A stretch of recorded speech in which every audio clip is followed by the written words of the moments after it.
तो दोस्तों स्वागत है आपको इन्वेस्टर चॉइस के एक और नई वीडियो में, जहां हम लोग daily IPO and stock market के बारे में डिस्कशन करते रहते हैं। तो फिर आज के इस वीडियो में हम लोग बात करने वाले हैं डी पाइपिंग सिस्टम आईपीओ के बारे में। तो फिर चलिए हम लोग सबसे पहले बात कर लेते हैं कि इस वीडियो में हम लोग कौन कौन से पॉइंट को डिस्कस करने वाले हैं।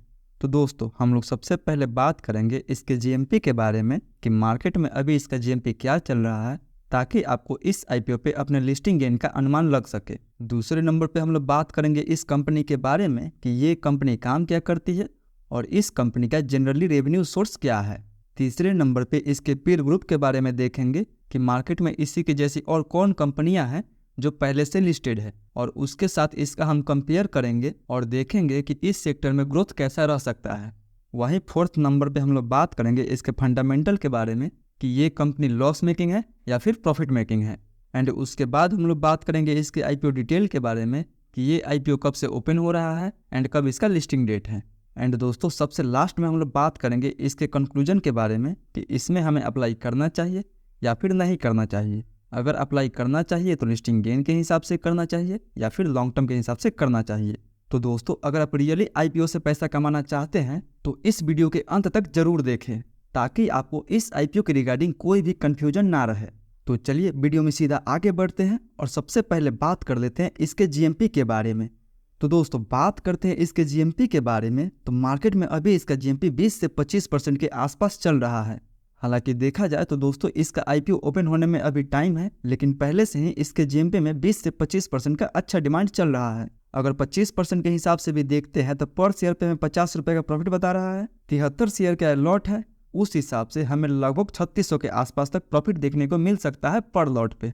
मतलब दोस्तों अगर लिस्टिंग डे के दिन तक 20 से 25% का जीएमपी बना रहता है तो इस आईपीओ पे भी हमें अच्छा खासा लिस्टिंग गेन देखने को मिल सकता है।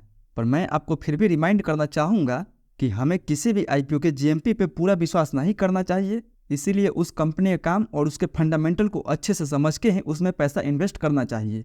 तो चलिए हम लोग बात कर लेते हैं इस कंपनी के काम के बारे में, ताकि आपको इसके इंडस्ट्री का एक ओवरव्यू मिल सके। तो दोस्तों ये कंपनी 1988 में इनकॉर्पोरेट हुई थी, यानी देखा जाए तो इस कंपनी का अपने सेक्टर में काफ़ी अच्छा खासा मार्केट एक्सपीरियंस है। वहीं बात करते हैं कि ये कंपनी काम क्या करती है, तो ये कंपनी एक इंजीनियरिंग कंपनी है जो ऑयल, गैस एंड पावर के लिए पाइपिंग सोल्यूशन प्रोवाइड करती है। यानी दोस्तों अगर सिंपल भाषा में समझने की कोशिश करें तो ये company water, oil and gas supply करने के लिए पाइप्स बनाती है। यानी जो भी आप बड़े बड़े पाइप्स देखते हैं जो जमीन के अंदर बिछाया जाता है पानी, गैस और तेल के सप्लाई के लिए, ये कंपनी उस पाइप्स को बनाती है। तो आई होप सिंपल भाषा में इस कंपनी का काम आपको समझ आया होगा। वहीं कंपनी का 7 मैन्युफैक्चरिंग फैसिलिटी है, जिसमें से 6 तो इंडिया में है और एक थाईलैंड के बैंकॉक में है। यानी इस कंपनी का प्रेजेंस इंटरनेशनली भी है एंड ये कंपनी के लिए काफ़ी अच्छी बात है। तो दोस्तों आई होप कि बिना टेक्निकली वर्ड यूज किए हुए आपको इसका काम सिंपल भाषा में समझ आया होगा। अगर इस कंपनी का काम आपको समझ आया होगा तो कृपया वीडियो को एक लाइक जरूर दीजिए। वहीं अब हम लोग बात कर लेते हैं इस कंपनी के पीयर ग्रुप के बारे में। तो दोस्तों इसी के जैसे सिमिलर कंपनी एक मार्केट में पहले से लिस्टेड है, जो कि है इसजेक हैवी इंजीनियरिंग लिमिटेड। एंड दोस्तों इसके पिछले पास्ट 1 ईयर का अगर रिटर्न देखा जाए तो ये लगभग 100% तक का रिटर्न बना के दिया है अपने इन्वेस्टर्स को। मतलब इस इंडस्ट्री में आपको लॉन्ग टर्म में काफ़ी अच्छा खासा वेल्थ बन सकता है, क्योंकि दोस्तों इसका पीयर ग्रुप ने पिछले 1 और पिछले 5 सालों में काफ़ी अच्छा खासा रिटर्न बना के दिया है। यानी ये सेक्टर भी लॉन्ग टर्म के लिए काफ़ी अच्छा रहने वाला है। वहीं अब हम लोग बात कर लेते इसके फंडामेंटल के बारे में। तो अगर सबसे पहले हम कंपनी के रेवेन्यू के बारे में बात करें तो कंपनी के रेवेन्यू में भी ईयर ऑन ईयर बेसिस पे काफ़ी अच्छा खासा ग्रोथ देखने को मिला है।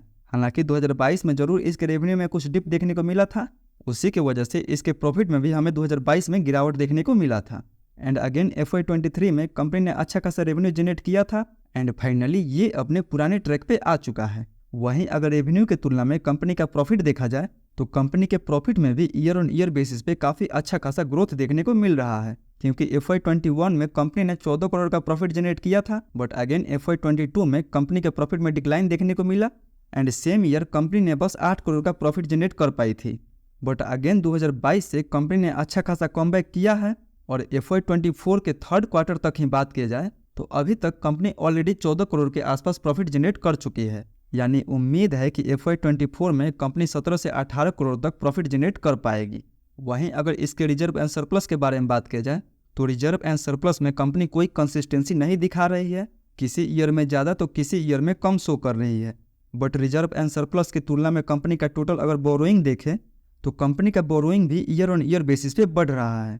यानी ये एक कंपनी के लिए नेगेटिव पॉइंट है जो ईयर ऑन ईयर बेसिस पे इंक्रीज होते हुए नजर आ रहा है। यानी अभी तक कंपनी के ऊपर 407 करोड़ का उधारी मौजूद है।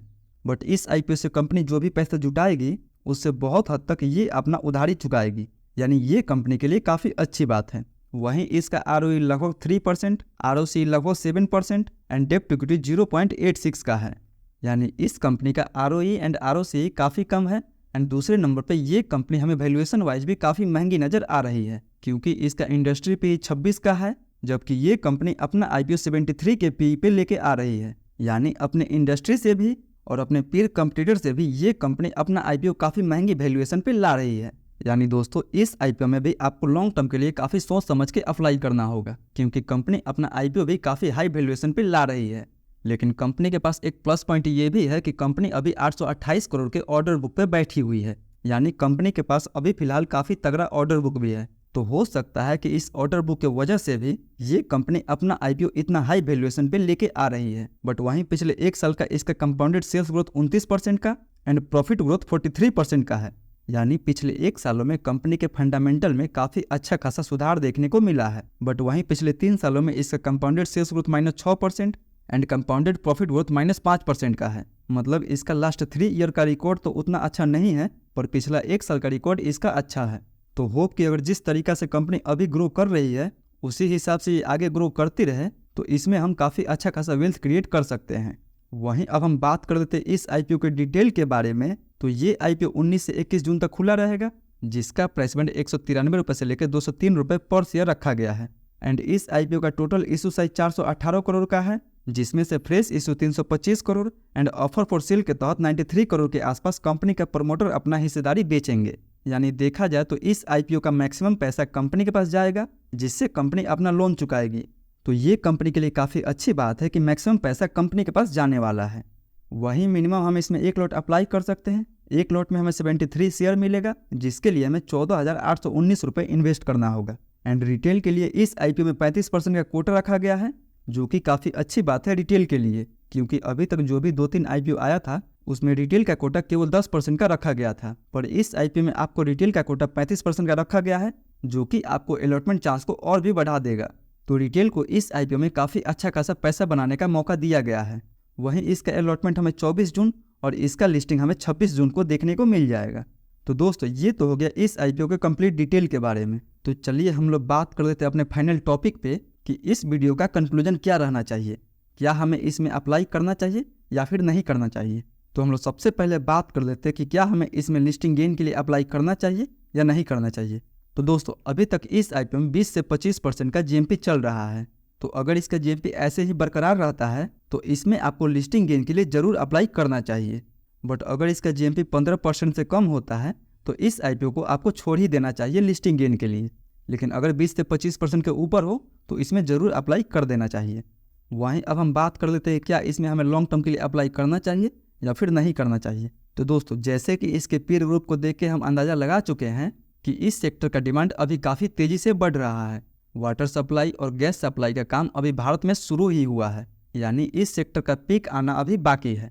तो इस आईपीओ में आपको 2-3 साल का व्यू बना के ज़रूर अप्लाई करना चाहिए। तो दोस्तों ये तो था इस आईपीओ पे मेरा व्यू। आपका क्या व्यू है और कौन कौन इस आईपीओ में अप्लाई करने वाला है वो हमें कमेंट करके ज़रूर बताएं। तो आई होप आपको ये वीडियो पसंद आई होगी। वीडियो पसंद आई हो तो वीडियो को लाइक करें, चैनल को सब्सक्राइब करें एंड जो भी आपका सवाल है वो हमसे कमेंट बॉक्स में ज़रूर पूछिए। फिर मिलते हैं अगले वीडियो में, तब तक के लिए धन्यवाद।